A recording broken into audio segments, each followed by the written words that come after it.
Welcome to Edo 11 or the teaching profession. Today we are going to talk about the PPST or the Philippine Professional Standards for Teachers. So as educators, we always hear PPST. Why? Because it serves as a standards for us to understand better our role as teachers and how we present ourselves inside and outside the classroom. So, along with the Magna Carta for public school teachers, the Code of Ethics, and many other republic acts about the teaching profession, the PPST sets standards for teachers to follow to really become quality teachers and for them to be able to produce quality students. Now, let's try to go over PPST. So PPST, the implementation of PPST was highlighted in the Department Order number 42 series of 2007. This was the department order set by the Secretary of Education for the Department of Education, wherein it tries to highlight or it tries to give or explain the policies on how PPST must be implemented. So this is one. This is the copy of the Department Order 42 series of 2007, wherein it is about adaptation and implementation of the Philippine Professional Standards for Teachers. So this is where it orders the DepEd to the DepEd personnel to implement PPST within their department. So this was signed by by the Secretary of Department of Education, who is Leonor Briones. Madam Leonor Briones here. She's here. Ta-dang! Okay. So it was Secretary Briones who signed into policy the Department Order number 42 series of 2007, which is the national. So it means all the teachers, lahat ng guro ng DepEd, kinakailangang i-follow tong PPST. So the national adaptation and implementation of the Philippine Professional Standards for Teachers. So ano nga ba yung nasa Department Order number 42 series of 2007? So, sa PPST, bakit nga ba may PPST? It's because it sets clear expectations for teachers along well-defined career stages of professional development from beginning to distinguished process or practices. So, basically, mas nalalaman ng teacher or ng guro kung ano yung dapat niyang gawin para bilang isang beginning teacher at ano yung qualities na dapat niyang i-embody bilang isang distinguished teacher. So in PPST also, it engages teachers to embrace ongoing professional learning for their professional development to enhance their own teaching. So PPST also reminds us to never stop learning, to always go for professional learning. Because again, once a teacher, forever a student. So every day there are changes, especially in education. There are updates. There are latest trends on how to best teach our students. So that's why, as teachers, we should also try to go with the flow with those changes. Dapat di ka stagnant. PPFT also provides a framework of uniform measures to assess teacher performance. Okay, ano nga ba yan?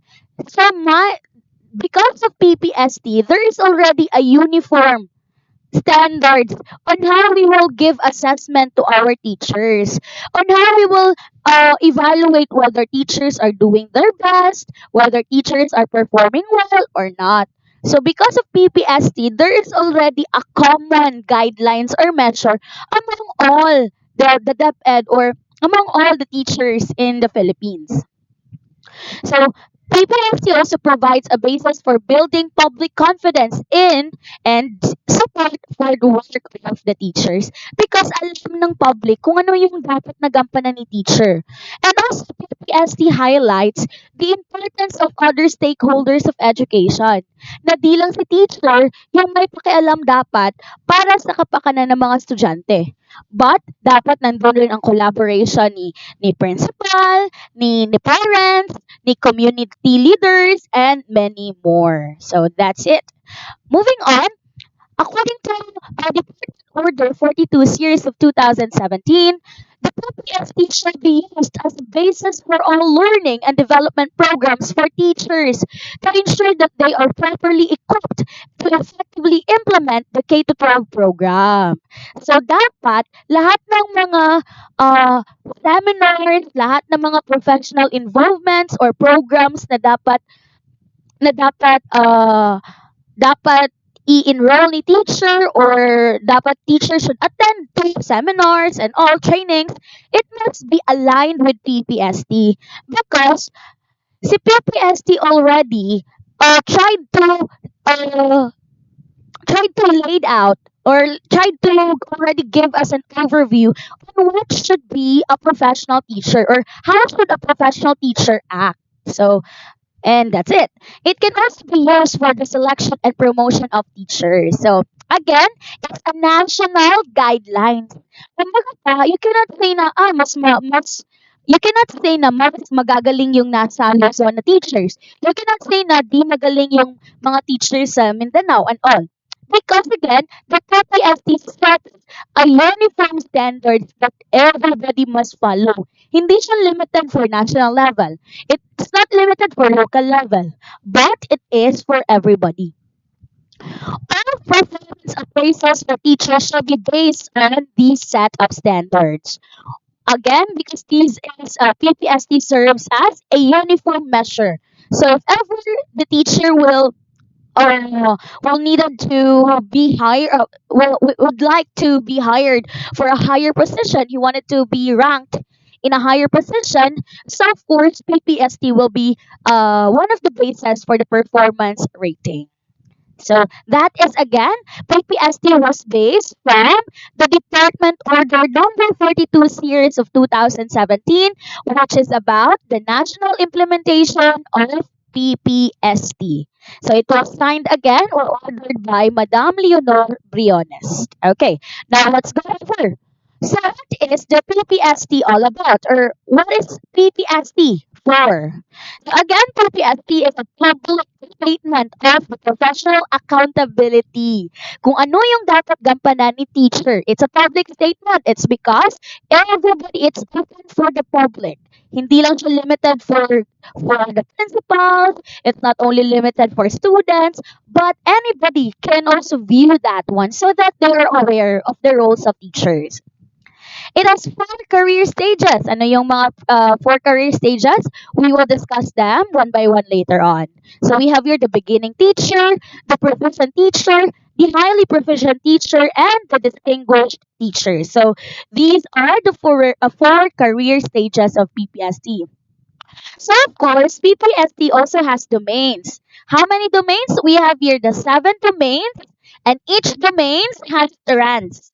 We have here the 37 strands and 37 indicators for career stages. Again, PPST has 4 career stages, 7 domains, and 37 strands. Okay, now let's try to focus more on the rationale of in the development of the Philippine Professional Standards for Teacher. Ano nga ba ang purpose why we have PPST?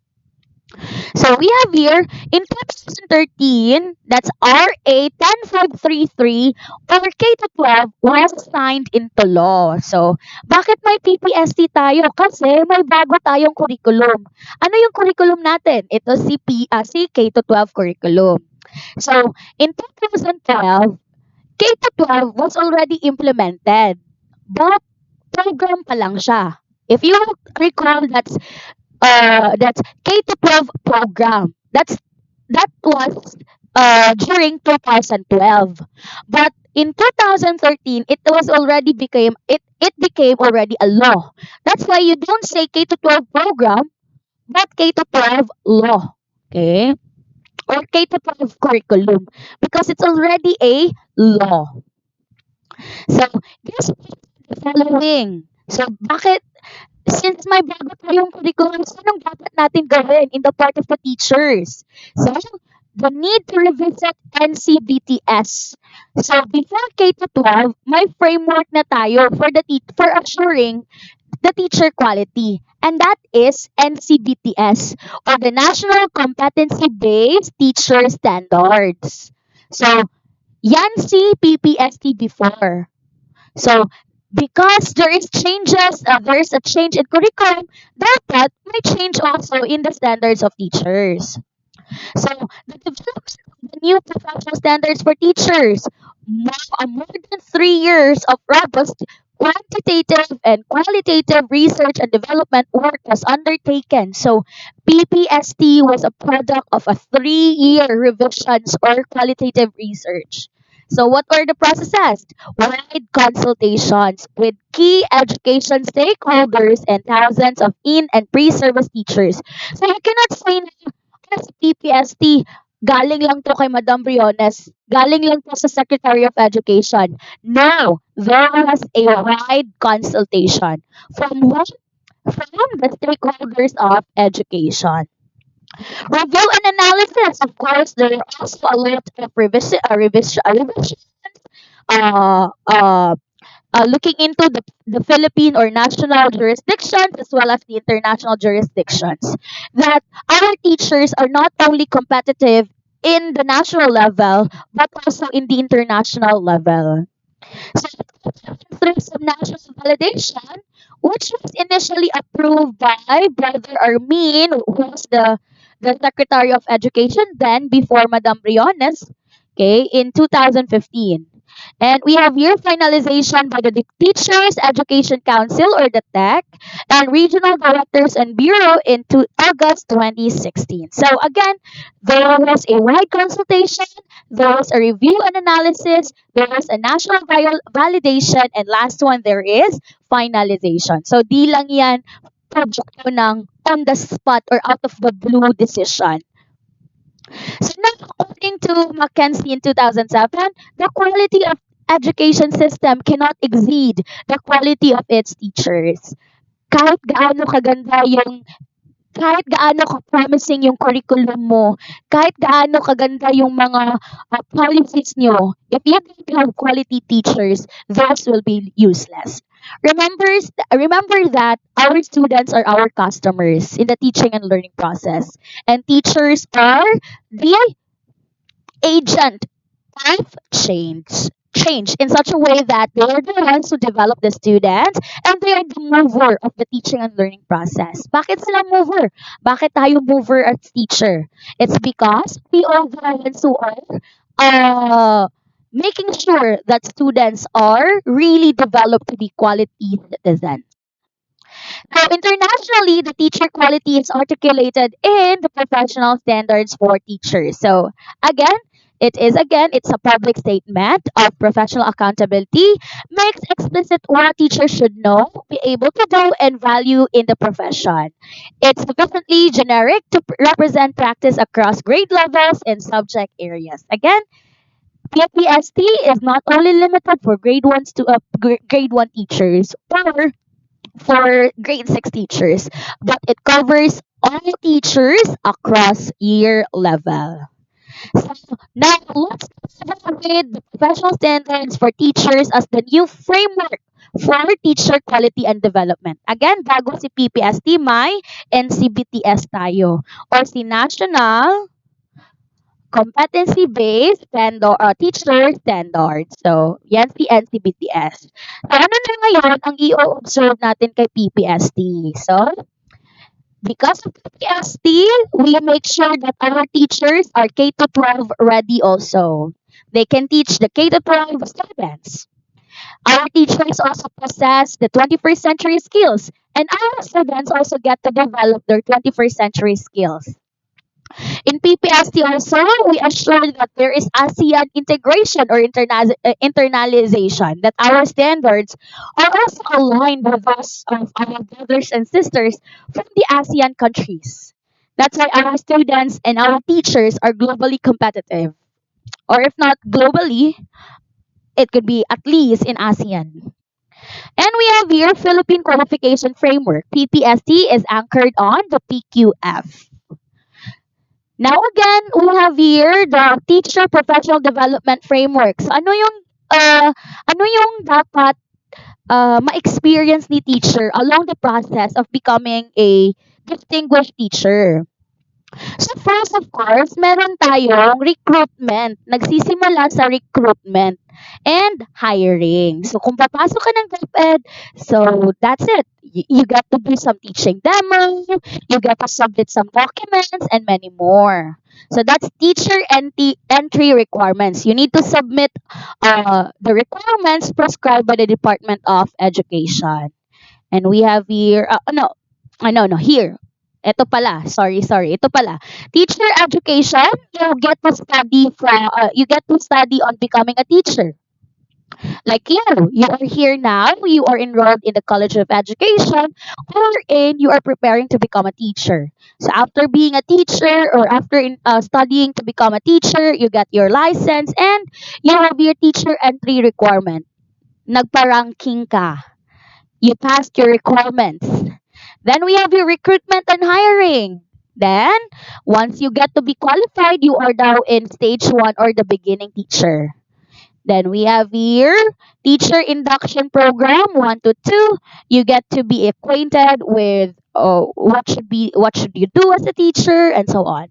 Then after stage 1, you have here stage 2, which is becoming a proficient.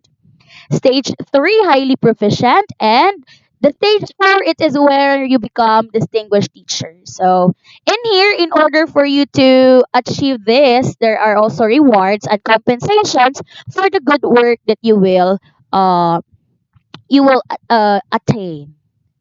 So, we also have here the LAC sessions or the learning action cells by the DepEd. So this is where you share your ideas with our teachers. You share your sentiments and other skills development. Okay, next. We also have your other important features of PPST. It includes the following. PPST captures teacher quality requirements in the K-12 curriculum. Among the following, it gives focus on mother tongue to facilitate the teaching and learning process. So again, binibigyang importansya ang first language or native language ng isang mag-aaral para sa teaching and learning process.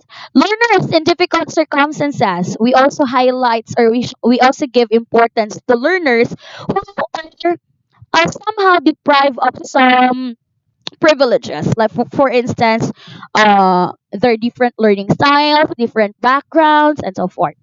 Strategies for promoting literacy and numeracy. So specifically that we are trying to focus now students who are 21st century literate. Positive use of ICT kasi dapat bilang mga mag-aaral ng 21st century, dapat marunong rin silang gumamit ng ICT. Because again, that's the new trend of education and learning. So classroom communication strategies. So of course, a teacher should also know how to facilitate his or her classroom, deliver the instruction regardless of the differences of the students. So again, PPST has the following. So ito yung itsura ng PPST sa manual talaga na binigay ng DepEd. So, PPST has domains. Ano nga ba yung domains? These are distinctive spheres of the teaching learning process.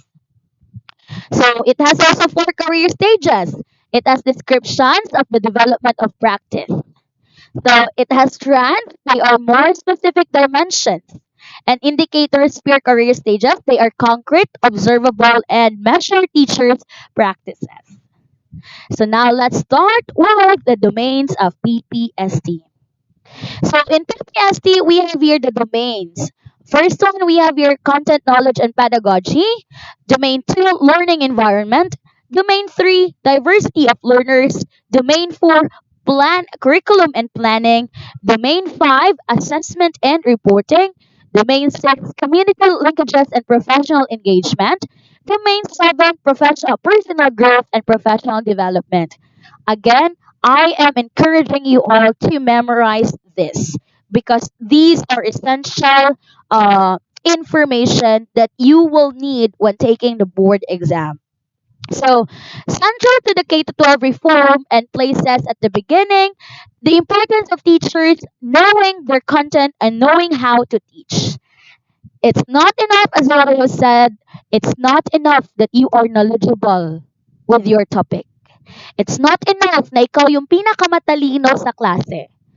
But you should also know how to teach that one. Neither, it's not enough na marunong ka nga magturo. Pero wala naman, di mo naman alam yung tinuturo mo. So, it should be a combination of the content and pedagogy. It means you know what you're teaching and you know how to teach it. It's basically knowing what and knowing how. So let's start with the main one, the content knowledge and pedagogy. So from the word itself, you should not be knowledgeable of your content and also the ways of teaching. So here we have 7 strands. First one, content knowledge and its application within and across curriculum areas. So you should know kung paano nga ba si mathematics, yung topic mo kay mathematics, paano nga ba yun maiko-connect kay English, kay science, and many more. Again, because learning now is interdisciplinary. Learning now is interconnected. Like for instance, for example, uh, your teacher in mathematics would allow you to go to the market for you to be able to would like you or would request you to use your mathematical skill in cooking something. So there's already a combination of the TLE or the HE, the home economics learning, to the teaching of mathematics. So you must know how one subject connects with the other. Research-based knowledge and principles of teaching and learning. Dapat you are updated. Again, dahil everyday may pagbabago, may mga updates. So you should also be equipped with those updates. Positive use of ICT as a teacher in order for you to effectively teach your students, especially the new students, the 21st century students. You should also integrate ICT. Strategies for promoting literacy and numeracy. So, of course, as a teacher, you must think of strategies that would best enhance your students' literacy and numeracy. Dapat marunong silang magbasa, magbilang, dahil that's your role as a teacher. You need to teach them. Next one, we have here strategies for developing critical and creative thinking as well as other higher order thinking skills. So teachers, it's important na di mo spoon feed yung students mo. How would you be able to develop higher order thinking skills if parati mo na lang pinibigay sa mga students mo yung lahat? Remember again in Bloom's taxonomy, we have here the so-called the taxonomy of learning by Benjamin Bloom. We have your knowledge, comprehension, application, analysis, synthesis, and evaluation. So from analysis to evaluation, those are higher order thinking skills. So dapat, binibigyan mo rin ng chance yung students mo na makagawa ng sarili nilang output. That's creating already. You should also try to help your students break the role into parts. That is already analysis. Or you should also give chance to your students to judge your something. That is already evaluation. And that is one way, or those are strategies wherein students are already being able to practice their higher order thinking skills. Next, stand 6, mother tongue, Filipino, and English in the teaching and learning. You see, going back again, mother tongue, the first language of your students, the mother language of your students, the native language of your students. Okay? So, ginagamit na siya ngayon, lalo na sa K-12 curriculum, na meron tayong law policy na from kindergarten until grade 3, mother tongue must be taught as a subject and as a language of instruction to students. Next, we have here classroom communication strategy. So teacher, dapat alam mo kung paano mai-encourage yung students mo na mag-participate inside the classroom. You should try to formulate strategies that would encourage your students to really share their thoughts. Speak what's on their mind. And also, remember, communication is a vital tool to survive in this world. Kasi paano nila mapapahiwatig yung mga nais nilang sabihin kung di nila ito alam sabihin. Next, we have here domain 2, learning environment. Learner safety and security. So teachers, be mindful of the learning environment. Are the students safe here? Are the students secured here? Because if they are, and if they feel that they are safe and secure, it will somehow affect their development or learning according to the behaviorism point of view. Fair learning environment, there is no bias, there is no racism, or there is no students are treated equally regardless of their differences. Teachers, be mindful to always be in the middle. Do not take sides. Management of classroom structure and activities, di ba? If you happen to observe, may mga classroom talagang ang ganda-ganda. Napakamakulay. Kasi, according to learning environment, if maganda yung classroom, if well managed yung classroom, students would also like to go to school. Kasi maganda yung environment. Gusto ko pumunta sa school kasi di mainit doon. May mga kaibigan ako doon. They will feel positive towards going to school. Next, so part of learners' participation, di yung sit down. Wrong yan. Mali yan. You should develop or you should promote an environment wherein students are really given importance. Okay? Next, promotion of purposive learning. Dapat as a teacher, you also help students find the value kung bakit sila dapat mag-aral. Kung bakit sila nasa paaralan. Help students understand the purpose of learning. Or help the students find the relationship of what they are learning to their real life or to the real life. Ano nga ba ang halaga or connection ng mga inaaral nila sa paaralan sa real life or sa totoong buhay nila? Management of learner behavior. Of course, we should not tolerate misbehavior inside our classroom because it will affect one way or another our other students. So please uh, continue, try to develop an environment wherein students will be able to act properly or behave properly.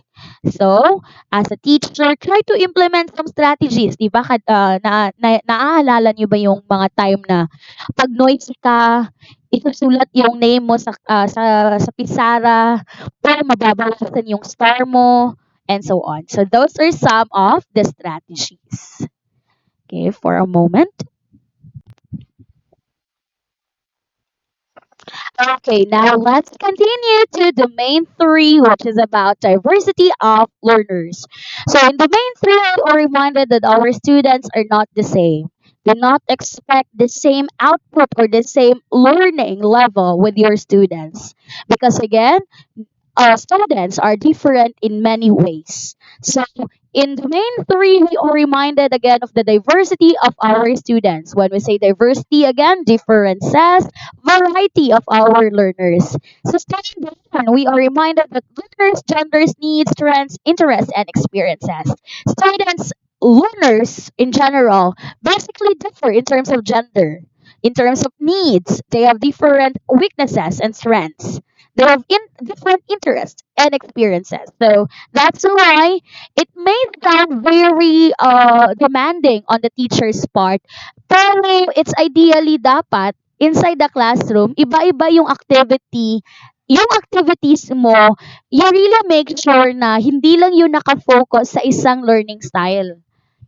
Napaka-demanding, right? Kasi nga, imagine limited yung time mo pero dapat mo kinakailangan mong i-consider yung differences ng students mo.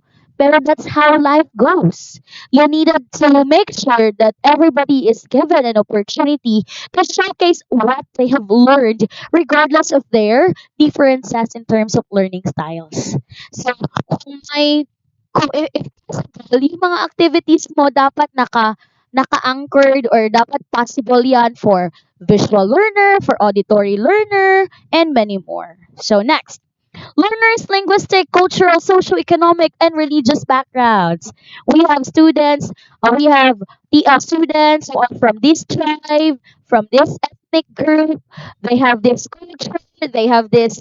They are able to speak this language. Others cannot. They are coming from different socioeconomic status. They're from the high class society. They're from the lower class society. So consider this when you deal with your students. Learners with disabilities, giftedness, and talents. So there are also students who needed attention, special attention, especially that they needed some more scaffolding from the teachers because of their exceptional talents. So make sure that you know your students. Learners' difficult circumstances. Of course, if you know the situation, you will understand better your students. If you know that the reason behind why they are very aloof, nga bakit mas pinipili nilang nasa sulok lang at umuupo. Probably there's a reason. So dapat mo rin yung malaman o kinakailangan mo rin yung malaman para matulungan mo yung student mo na di malimit yung learning niya. Learners from indigenous groups. So, of course, from what tribe are they part of? From what indigenous groups are they do they belong?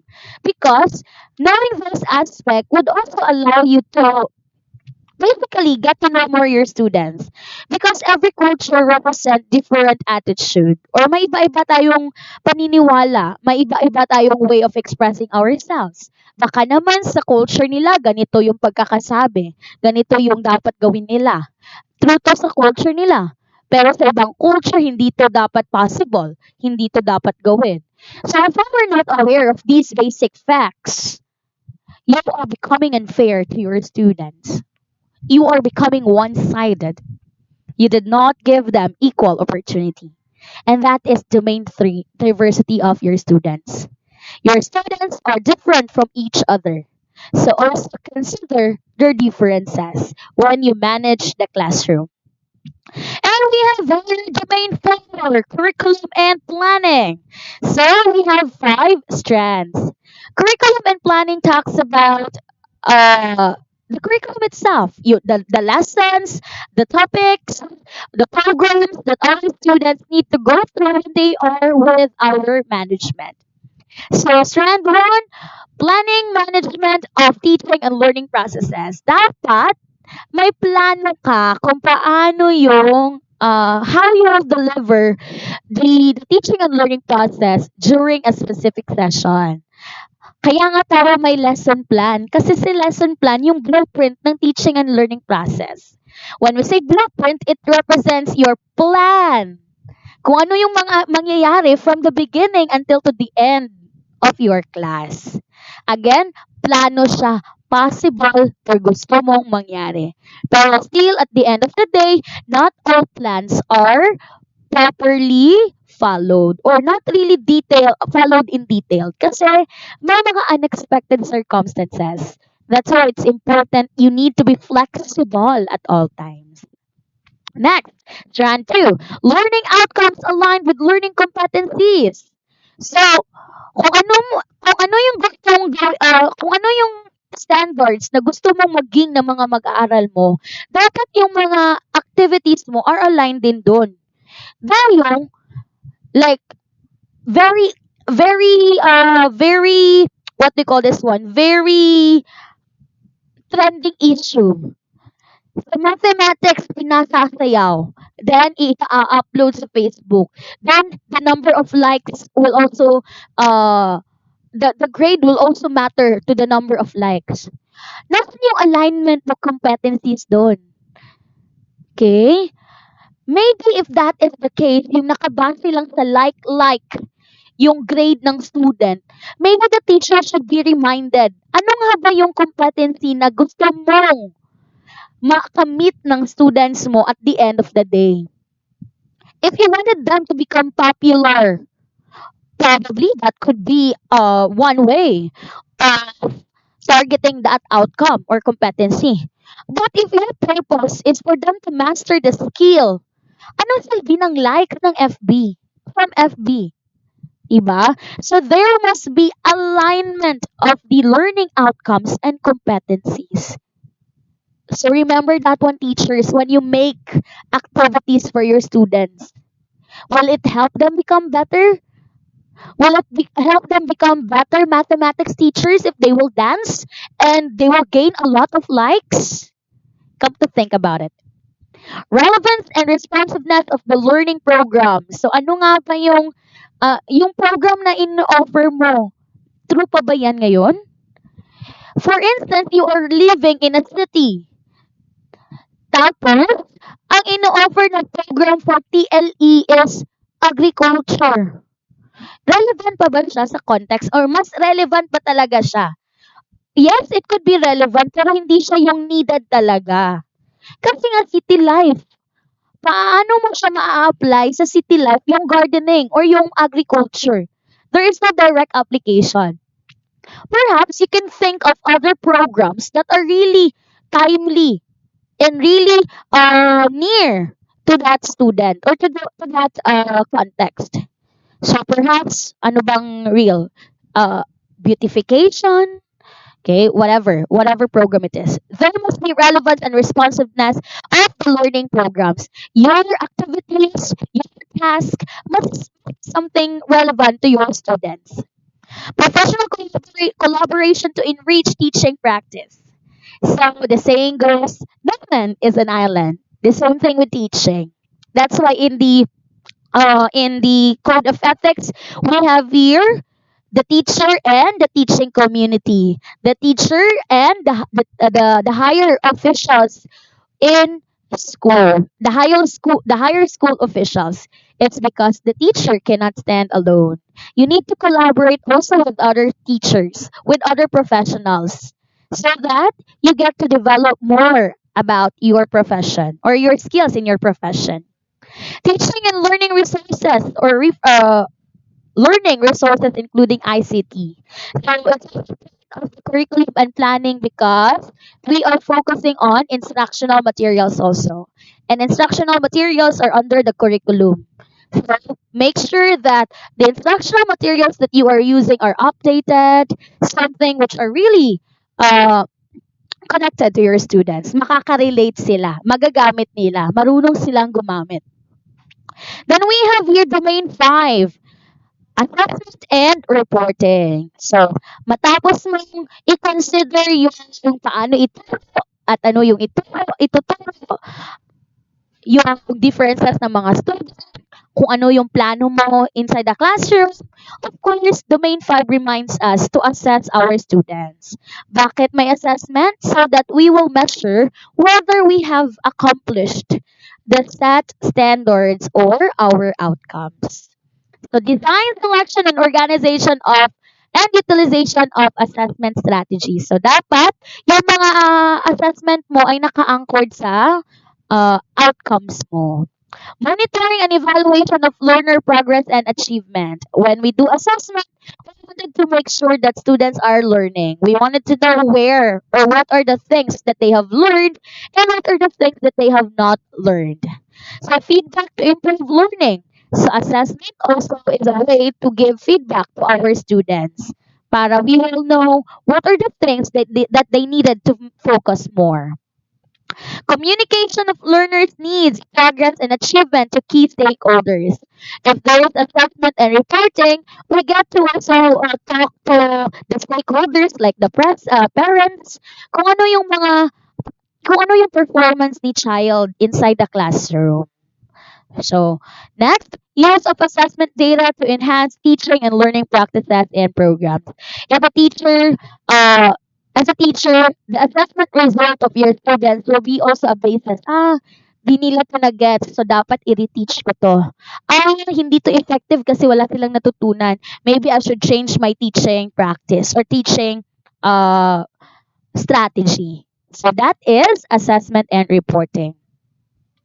Domain 6, community linkages and professional development. We have here establishment of learning environments that are responsive to the community context.